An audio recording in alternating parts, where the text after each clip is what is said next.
आप लोगों का एक बार फिर से स्वागत है। कमेंट सेक्शन में एक लड़का ने क्वेश्चन पूछा है एनसीईआरटी का पहला चैप्टर का 8वां क्वेश्चन 1.8। बहुत ही आसान सवाल है और यहाँ देखिए 1.8 क्वेश्चन है एनसीईआरटी का पेज 46 का।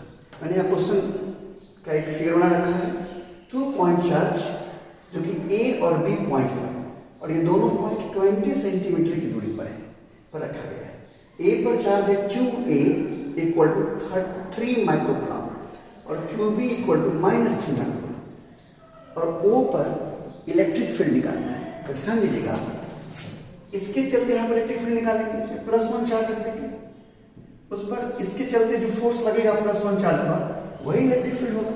याद होगा, मान लीजिए कि E1 इलेक्ट्रिक फील्ड है और इसकी वजह से QB की वजह से इस पर जो फोर्स लगेगा वो इलेक्ट्रिक फील्ड होगा इस चार्ज की वजह से। तो QB तो नेगेटिव चार्ज है, +1 को अट्रैक्ट करेगा, इसके चलते इलेक्ट्रिक फील्ड E2 हो गया। चूंकि E1 और E2 एक ही दिशा में है, नेट इलेक्ट्रिक फील्ड जो E होगा वो सीधे E1 + E2 हो जाएगा। जब दो वेक्टर एक ही दिशा में हो तो सीधे जोड़ देते हैं। ध्यान दीजिए क्या लिखेंगे, QA डिवाइडेड बाय 4πε0 जो दूरी होगा उसका स्क्वायर। अगर इस दूरी को हम R कह दें तो ये भी दूरी R चूंकि दोनों के बीच में है QA होगा और फिर QB के चलते ये होगा QB divided by 4πε0 R square. आप समझ पाए कैसे लिखे E1 का मान, ये चार्ज Q1 इंटू Q2 यानी ये चार्ज इंटू ये चार्ज, तो QA इंटू 1 यानी QA डिवाइडेड बाय 4πε0 तो बीच का दूरी इसका। ऐसे तो इलेक्ट्रिक फील्ड निकालते हैं, याद है ना। अब मान डाल दीजिए 3 इंटू 10 की पावर -6 माइक्रो की जगह पर और 1/4πε0 के बदले में 9 इंटू 10 की power 9 divided by R square. ये पूरा 20 सेंटीमीटर है, आधा कितना होगा 10 सेंटीमीटर, 10 को मीटर में बदल दें प्लस 3 इंटू 10 की पावर -6 9 इंटू 10 की पावर 9 3 इंटू 10 की पावर -2। अब समझ रहे हैं QA का मान ये हो गया 3 इंटू 10 की पावर -6 3 माइक्रोकूलम और 1/4π मान हो गया 9 × 9 और R का मान 10 सेंटीमीटर है, मीटर में बदलेंगे तो 10 की पावर -2 से मल्टीप्लाई कर देंगे, दोनों सेम है, ऐड हो जाएगा 2 इंटू 3 इंटू इसको हम मल्टीप्लाई कर लेते हैं 9 इंटू 10 पावर 3 डिवाइडेड बाय सब कुछ सॉल्व कर दिए। आप सॉल्व कर लीजिएगा, ये क्या हो जाएगा 54 इंटू ये +5 हो जाएगा। आप चाहो इसको ऐसे लिख सकते हो 5.4 × 10⁶ न्यूटन। और इसी बी क्वेश्चन में कहता है कि अगर इस मिडिल पॉइंट O पर एक चार्ज Q इस O पर ये चार्ज रख देंगे तो उस पर कितना फोर्स लगेगा।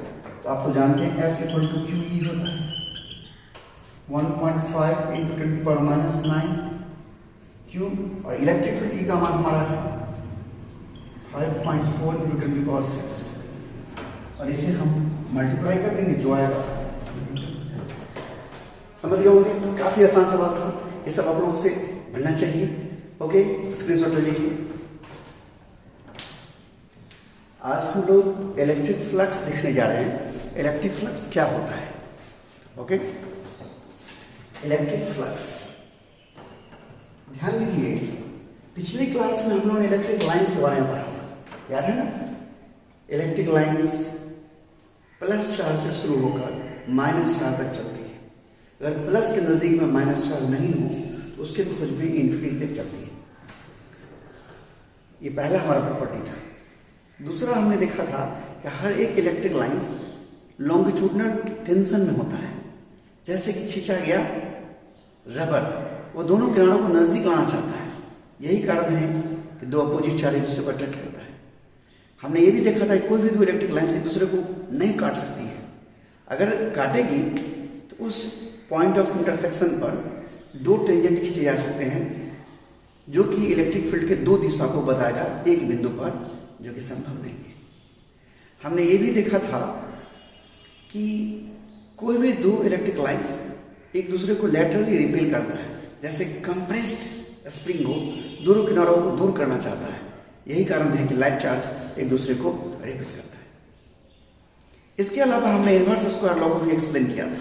हमने कहा था कि किसी चार्ज से कितना इलेक्ट्रिक लाइंस निकलेगा वह चार्ज के मैग्नीट्यूड पर निर्भर करता है, और किसी पॉइंट पर अगर इलेक्ट्रिक इंटेंसिटी जानना है तो उस पॉइंट पर रखे गए इकाई एरिया से जितना इलेक्ट्रिक लाइंस नॉर्मली पास करता है उसके समानुपाती होता है इलेक्ट्रिक इंटेंसिटी। याद रखो। आज हम वहीं से आगे बढ़ रहे हैं। ये हमारा एक एलिमेंट्री एरिया है, छोटा सा area.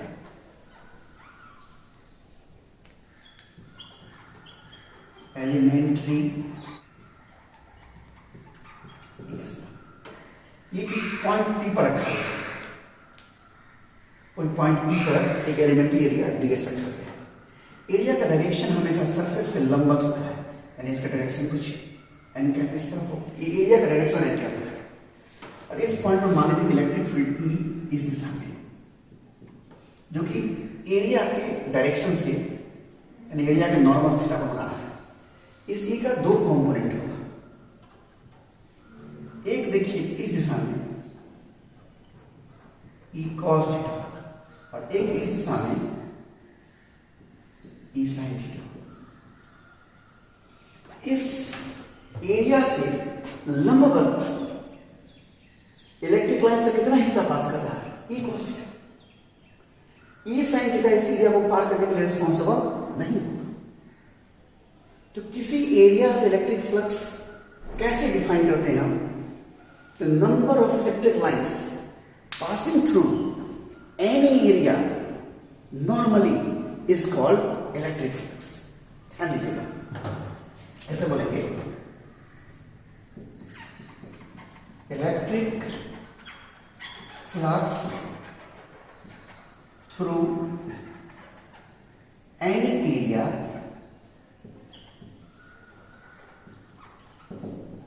is proportional to number of electric lines passes through that area normally। यहाँ नॉर्मली मतलब लंबवत परपेंडिकुलरली हुआ, यानी किसी एरिया से इलेक्ट्रिक फ्लक्स जो है उस समानुपाती होगा। समानुपाती पर ज्यादा अच्छा लगा कि इक्वल टू लिख दें।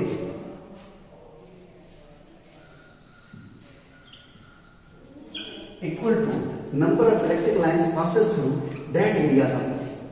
तो ध्यान दीजिए, पॉइंट पी पर रखे गए इकाई एरिया से लंबवत कितना इलेक्ट्रिक लाइंस पास करा? E cos theta.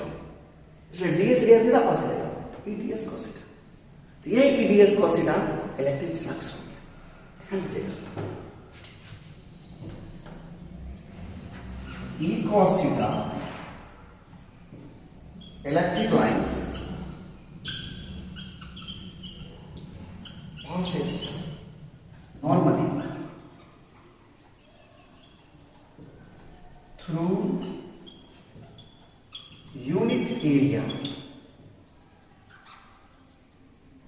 held at P। आप कैसे की बात कैसे लिखती है लाइन, कैसे लिखती है?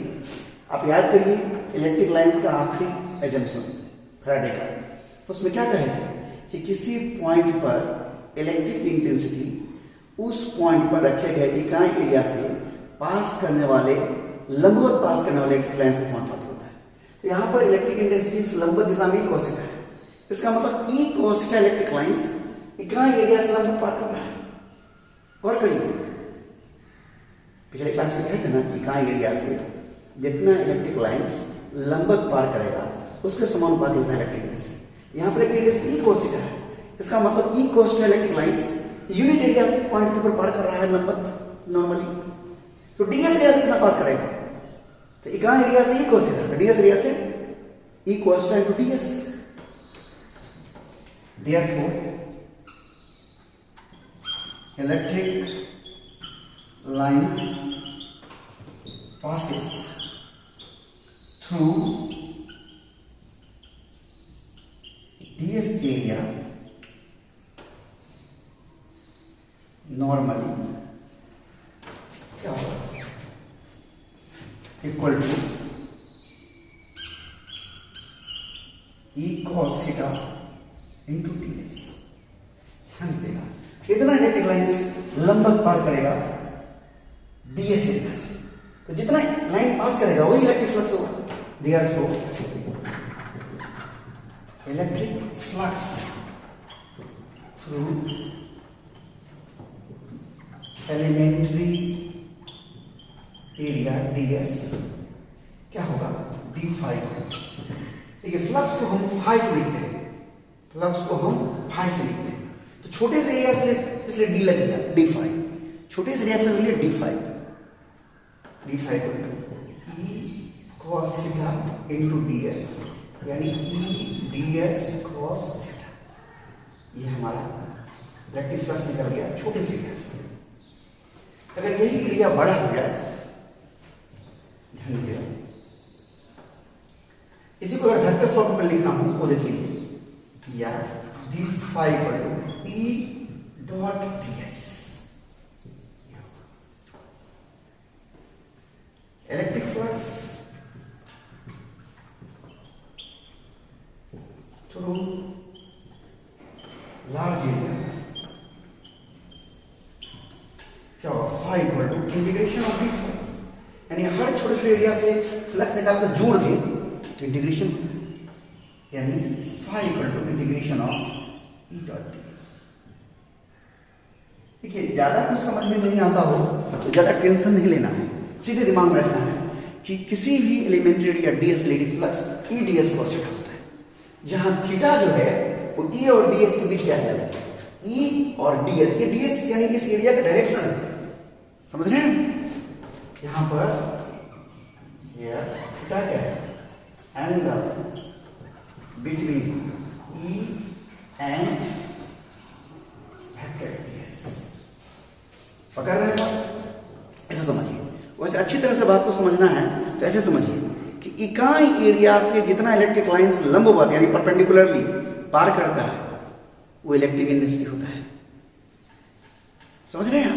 तो यहां पर इकाई एरिया से लंबवत कितना इलेक्ट्रिक लाइंस पास करता है, e cos थीटा, जो इलेक्ट्रिक इंटेंसिटी e है, तो इस e का कितना भाग लंबवत पार कर रहा है, e cos थीटा। तो इकाई एरिया से e cos theta, ds area से e cos theta to ds। बात समझ गए हमने। तो electric flux through elementary area ds बराबर e ds cos थीटा होता है, हमेशा याद रखिएगा, जहां थीटा जो है e और ds के बीच का एंगल है। ज्यादा नहीं कुछ समझ में आया तो सीधे इतना समझ के रखिए, लोग ऐसे ही जानते हैं। मेरी इच्छा हुई कि एक्सप्लेन कर दे, मैंने एक्सप्लेन कर दिया है, और ऐसे डॉट प्रोडक्ट हो गई e डॉट ds, और अगर बड़ा एरिया हुआ तो ऐसे इंटीग्रेट हो जाए। आप स्क्रीन का शॉट ले लें, समझ रहे होंगे आप।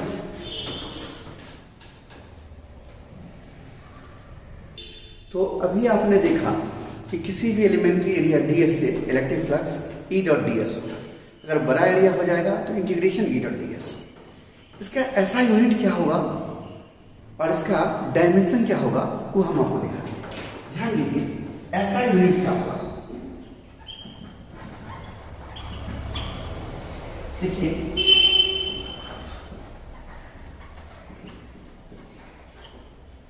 क्या होगा, देखिए इसका क्या होगा, न्यूटन पर कूलम, एरिया क्या होगा मीटर स्क्वायर, न्यूटन यानी न्यूटन ऊपर में है, न्यूटन मीटर स्क्वायर पर कूलम, समझ रहे हैं।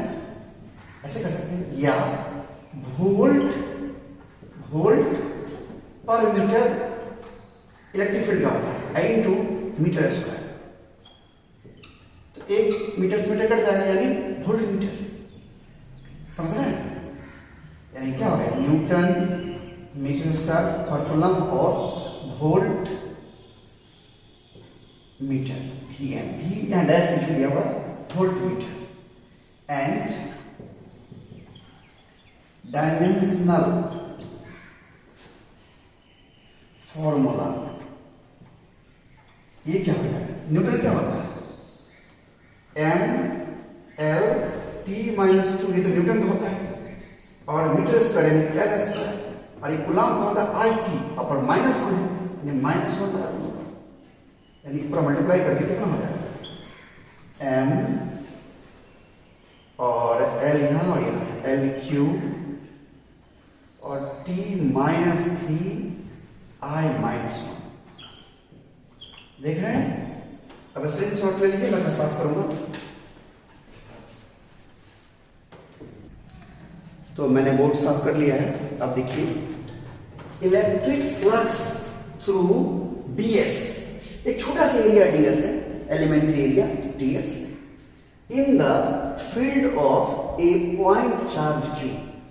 पॉइंट चार्ज q के फील्ड में एक छोटा एरिया ds रखा गया है, उससे क्या फ्लक्स होगा हम उसको जानने जा रहे हैं।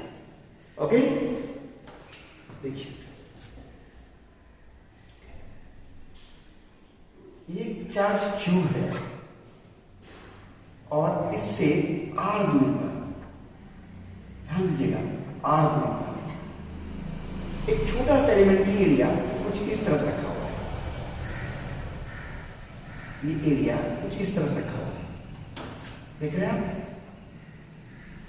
और एरिया का डायरेक्शन हमेशा सरफेस के लंबवत होता है। ये हमारा एलिमेंट्री एरिया। तो आप जानते हैं डायरेक्शन जो ds का डायरेक्शन हो गई है। और इलेक्ट्रिक फील्ड हमेशा रेडियली आउटवर्ड होता है, मैं बताया हूँ पीछे वाले लेक्चर में देखिएगा, रेडियली आउटवर्ड होता है। यहाँ +1 चार्ज रखेंगे तो यहाँ पर ये क्यू चार्ज +1 को रिपेल करेगा, यानी इस दिशा में इलेक्ट्रिक फील्ड हमेशा रेडियली आउटवर्ड होता है। इलेक्ट्रिक फील्ड इस दिशा में, और यहाँ +1 चार्ज रखेगा ऐसे रिपेल करेगा, और ds दोनों के बीच क्या एंगल थीटा है। तो इलेक्ट्रिक फ्लक्स क्या होगा, ध्यान दीजिए। सबसे पहले तो हम इलेक्ट्रिक फील्ड E का मान लेंगे। Q चार्ज की वजह से r दूरी पर इस पॉइंट P पर इलेक्ट्रिक फील्ड क्या होगा, तो इलेक्ट्रिक फील्ड एट P क्या होगा, E = Q divided by 4 epsilon naught r²। ये इलेक्ट्रिक फील्ड का मान हो गया। हम जानते हैं, हम अभी सीखे हैं, we have electric flux through elementary area ds। छोटे से एरिया ds से फ्लक्स क्या पढ़े हम, d∅ = E डॉट ds, यानी E ds cos θ, यानी d∅ = E का मान डाल दें, कितना E का मान है, Q divided by 4 epsilon naught r² into ds cos θ। जैसे हम अरेंज कर लें, Q divided by 4 epsilon naught into ds cos θ divided by r²। cos देखिए, ये जो ds cos θ divided by r² है, इसे सॉलिड एंगल कहते हैं। एक नए प्रकार का एंगल आप सीख रहे हैं, सॉलिड एंगल, ध्यान दीजिएगा। इसीलिए d∅ = Q divided by 4 epsilon naught into d omega, फिर d ओमेगा बराबर है हमारा ds cos θ divided by r²। इसे हम कहते हैं सॉलिड एंगल। आप सोच रहे हो कि सॉलिड एंगल क्या होता है, ये एरिया है ds cos θ। आपके मन में होगा ds cos θ क्या है, समझिए इस क्या है ds cos θ। यहां पर वास्तव में एरिया ds आपने बनाया है, इस ये लंबवत कितना होगा, मैं ब्लू कलर से दिखा रहा हूं। ये जो ब्लू कलर दिख रहा है, ये हमारा ds cos θ, ये एरिया, इतना एरिया नहीं, ये एरिया, ये है ds cos θ। इस ds का कंपोनेंट ds cos θ, ये ds cos θ डिवाइडेड बाय ये r², ये जो r है उसका r², ये हमारा सॉलिड एंगल।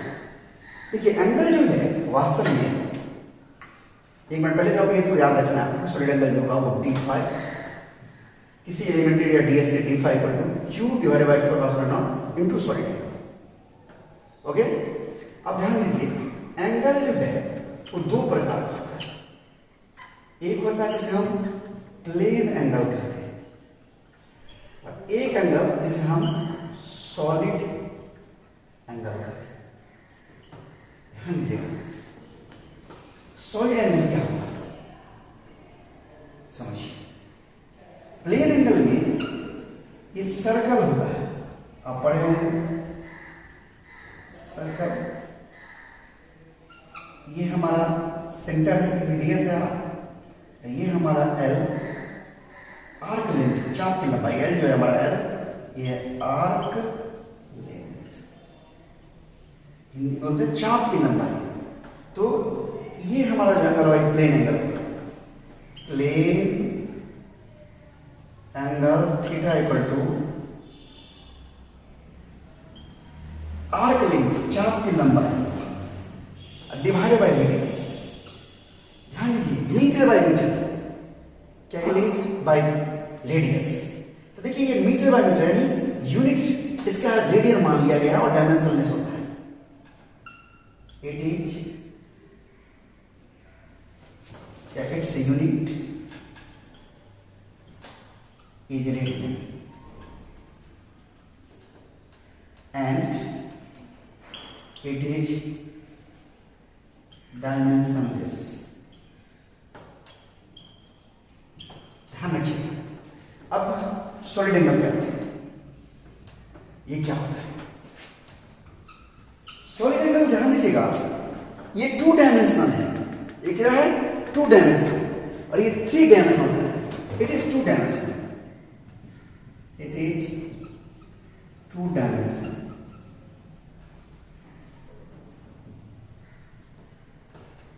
ध्यान रखिए, ये 2 डायमेंशनल होता है। और सॉलिड एंगल में देखिए ये 3 डायमेंशनल होता है। It is 3 dimensional. ये पूरा कवर हो रहा है, स्क्रीन में आ रहा है यहां तक। और ये एक स्फीयर है, वहां सर्किल था, ध्यान दीजिए। और ये स्फीयर के द्वारा, ध्यान दीजिएगा, ये सरफेस स्फीयर का होगा, ध्यान दीजिए। और ये बीच का जो एंगल होगा हमारा, ये कहलाएगा सॉलिड एंगल, ये कहलाता है सॉलिड एंगल। पकड़िए, 3 डायमेंशन। ये एरिया हमारा, ये एरिया, ये जो दिख रहा है कलर क्या हुआ, ये एरिया हमारा ए है, और ये रेडियस हमारा आर है। सॉलिड एंगल जो होता है इसे हम ओमेगा से, जैसे हम इसे थीटा से कहते हैं, ओमेगा से, वो एरिया डिवाइडेड बाय आर। ध्यान दीजिएगा, मीटर स्क्वायर कट गया, लेकिन इसका यूनिट, जैसे इसका यूनिट रेडियन माना गया है, वैसे इसका एस्टे रेडियन माना गया है। Its unit is steradian माना गया है। और ये भी डायमेंशन इसका L square by L square cut जाएगा। It is also dimensionless, it is also dimension. यानी सॉलिड एंगल निकालने के लिए, जैसे प्लेन एंगल के लिए arc length by radius, solid angle के लिए स्फीयर का एरिया एक शंकुनुमा हुआ। ये कैसा हुआ? शंकुनुमा। मैं यहां दिखाता हूं, ये शंकु जैसा हो गया, शंकुनुमा एरिया। पकड़िए बात, शंकु जैसा हो गया, पकड़ रहे हैं बात को, शंकु जैसा। ये तो शंकु का जैसा होता है पोर्शन, उसका ये एरिया और ये रेडियस पकड़ रहे हैं। अलग अलग तरह के बॉडी के लिए अलग अलग सॉलिड एंगल का मान भी होता है, वो भी हम आपको बताएंगे। आप पहले अच्छे से फोकस करें ताकि कम से कम ये कवर हो जाए, ताकि स्क्रीनशॉट ले सके। थोड़ा सा देखिए, पीछे करके, तो कैमरा को पीछे करके, पूरा रास्ता खड़ा है।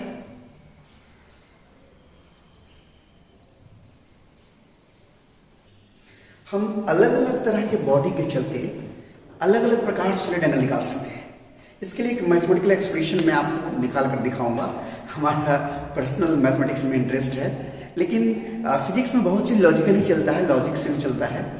तो लॉजिकली देखिए कि एक इनफाइनाइट प्लेनसिटी चलते किसी पॉइंट पर कितना सॉलिड एंगल बनेगा। हेडिंग मैंने बनाया है solid angle due to infinite प्लेनसिटी।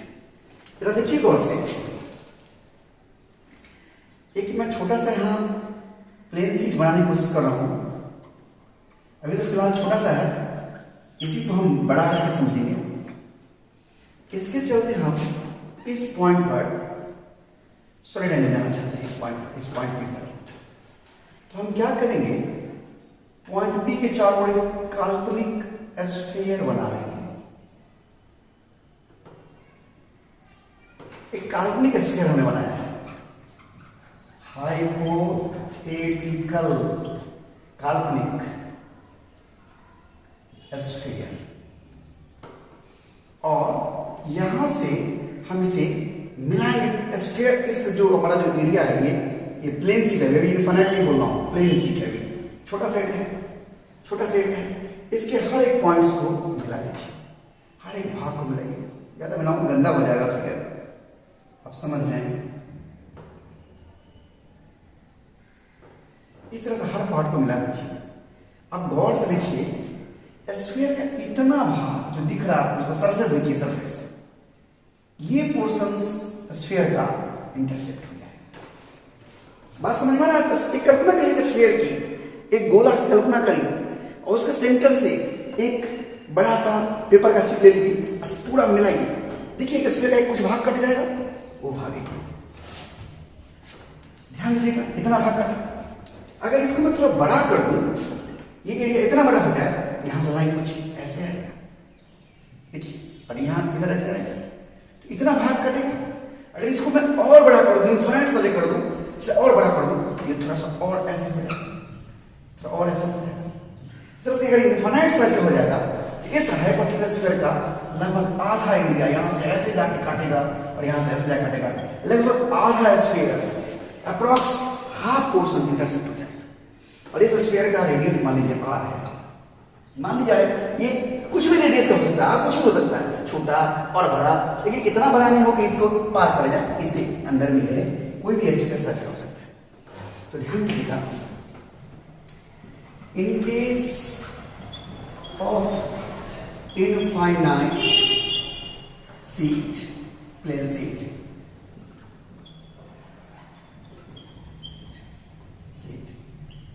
the line starting from the center of the line joining, starting from the center of hypothetical sphere and joining the plane sheet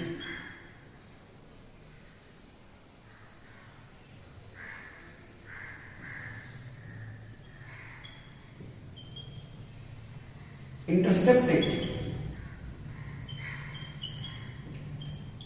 half portion of a sphere, that is area intercepted equal to 4 pi r square, sorry पूरा sphere का area 4 pi r square होता है, तो आधा कितना होगा 2 pi r square, यानी आधा स्फीयर इंटरसेप्ट हो गया, यानी उस आधे स्फीयर का एरिया कितना है 2 pi r स्क्वायर। और आप जानते हैं सॉलिड एंगल क्या होता है, एरिया बाय r स्क्वायर। इसलिए एरिया क्या है 2 pi r square divided by r square, यानी इसका हो गया, यानी इनफाइनाइट प्लेन सीट होने पर अरे बहुत बड़ा हो जाए तो आधा स्फीयर के एरिया को इंटरसेप्ट कर देता है, यानी area 2 pi r square intercepted होता है, उसको रेडियस r स्क्वायर से डिवाइड कर दें तो 2 pi, यानी इनफाइनाइट प्लेन के चलते किसी पॉइंट पर सॉलिड एंगल 2 pi का बनता है, यानी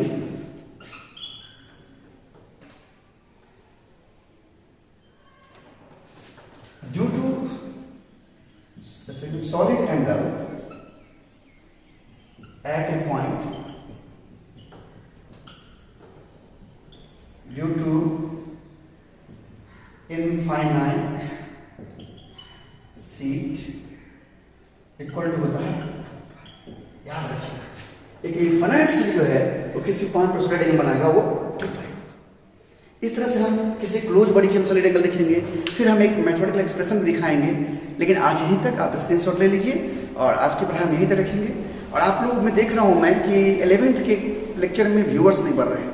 अगर आपके सगे संबंधी हो, रिश्तेदार हो, दोस्त हो, मित्र हो तो उन्हें बताएं। और आप लोग भी सुस्त पढ़ रहे हैं, आप लोग भी देखिए, कमेंट करिए, लाइक करिए और चैनल को सब्सक्राइब भी करिए। बहुत सारे लोग बिना सब्सक्राइब किए हुए देखते हैं, सब्सक्राइब करिए। अगर इस तरह से 11th का लेक्चर में देख रहा हूँ कि अगर नहीं व्यूअर्स नहीं बढ़ते हैं तो मैं 11th में क्यों मेहनत करूँगा, तो फिर मुझे बंद करना पड़ेगा उसको। ओके।